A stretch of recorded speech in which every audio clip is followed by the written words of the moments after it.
You are listening to Christian Audio's production of When to Speak Up and When to Shut Up, Principles for Conversations You Won't Regret, by Dr. Michael D. Sedler. This book is read by Jim Seybert. This audio recording was produced in 2016 by Christian Audio, which owns the copyright. No portion of this recording may be reproduced for any reason without prior written consent from Christian Audio.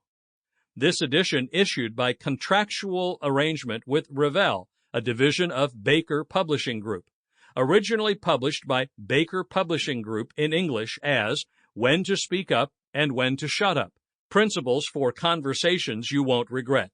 Copyright 2012 by Dr. Michael D. Sedler, all rights reserved. Please visit christianaudio.com, facebook.com/christianaudio, or twitter.com/christianaudio to offer your impressions of this work and to explore additional titles. When to Speak Up and When to Shut Up. This book is dedicated to those who were moved to speak up boldly in the midst of adversity and those who were directed by God to remain silent while He moved in their presence. I pray this book will encourage each reader to be a voice in the wilderness of life, a voice of reason, of passion, of encouragement, of leadership, but most of all, of love and grace. In appreciation, a thank you to Noreen, Debbie, and Alma. You encouraged me on days when I needed a pat on the back and a smile of friendship.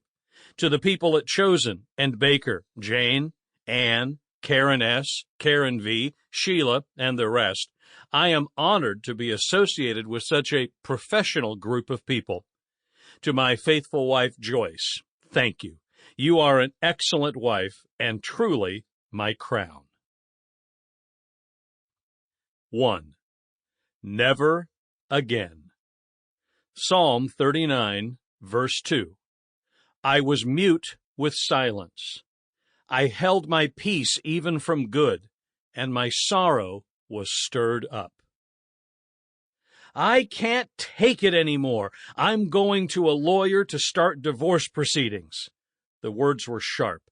Sandra was adamant in her decision to divorce Ken, unwilling to listen to any contrary opinion. It appeared that a 30-year marriage would end in brokenness and hurt.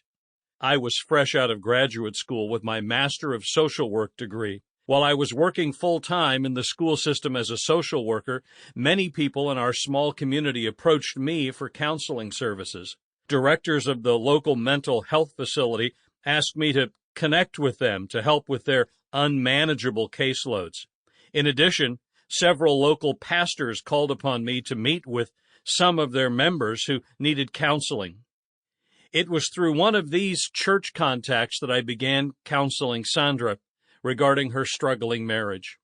Sandra was an intelligent, energetic individual who worked in the local bank, and her husband, Ken, was a hardworking electrician. They had 2 children. Their older son was married, and their daughter was a senior in high school. It seemed that the imminent empty nest was creating panic within Sandra. Most of Ken's leisure time was spent in front of the television or a newspaper, while Sandra was involved with housework and community activities. It had been years since the two of them had taken a vacation or enjoyed a weekend away. In Sandra's words, "Our marriage is dead.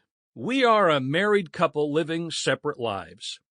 The thought of no children in the home and living with just Ken for the rest of her life was overwhelming.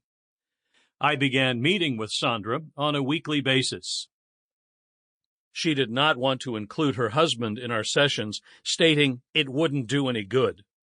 I attempted to guide her toward some sort of plan or focus that would bring freshness to the marriage.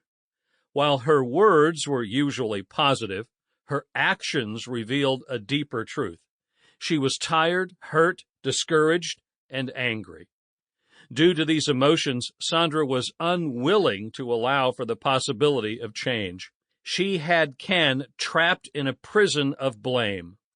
I was prepared to challenge her in this area when she made her announcement. Sample complete. Ready to continue?